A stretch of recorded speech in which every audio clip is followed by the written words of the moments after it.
Hello, and welcome to the Thorogood Associates video on Power BI Desktop. My name is David Buchholz, and I'm a business intelligence and analytics consultant with Thorogood Associates. Thorogood is a Microsoft certified gold partner in the areas of data analytics, data platforms, and intelligent systems, and is also a member of the Power BI Red Carpet program. Today, I will be doing a quick demonstration of the local application of Power BI Desktop. So who do we see using this tool in our enterprise customers? Primarily, Power BI Desktop is used by business analysts and IT personnel who are very familiar with the underlying data. As you will see in the demo, it is a very user-friendly tool, and you can easily create visualizations, but you will also see that it's vital to have a good understanding of the underlying data model that is being used. Let me show you what I mean by jumping right into the demo of Power BI Desktop. Here I am in Power BI Desktop. The first thing I want to do is to connect to my data source by selecting the Get Data icon. Through the native Power BI data connector, I can connect to a variety of sources, including local files like CSV and Excel, including Power Pivot models, which will automatically be imported with all of the existing data structures and relationships. There are also a number of on-premise databases I can connect to, such as SQL Server, Teradata, and SAP. There's also Microsoft Cloud connections using Azure, as well as a number of third-party sources, including Salesforce and analytics software such as Google Analytics or R. I have already brought in some data into this application, so let's take a look at that data by going to the Data tab. Here I can see a preview of all the tables that I've brought in.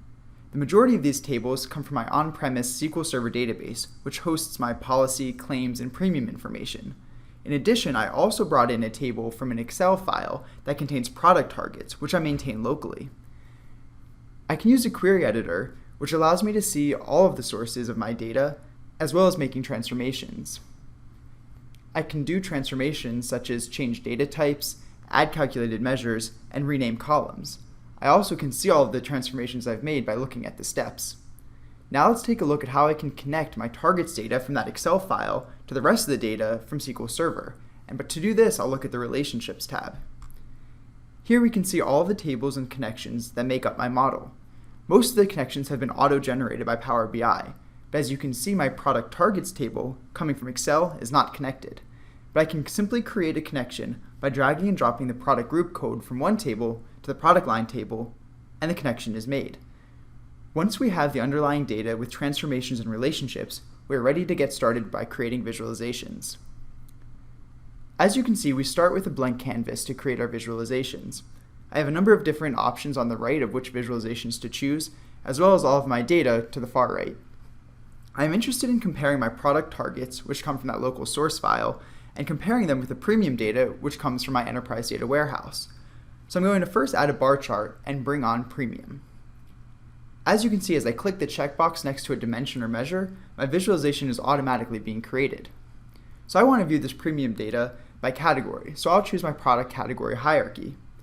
This hierarchy allows me to drill from the product category to the product group to get more detailed information.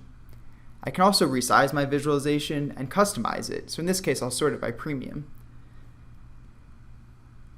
As you can see, I've quickly created an interesting visualization, but what I'm really after is comparing this premium data to that targets data that I brought in from Excel. So to do this, I'll change my visualization type, and I'll bring in that product target data. Now that I've created my custom visualization, I can add it to a pre-built dashboard with a simple copy and paste. After a little bit of resizing, you can see that now I have my completed dashboard. This is just the local version because it's using Power BI Desktop, but I can also publish it and share it with different colleagues by using the Power BI service.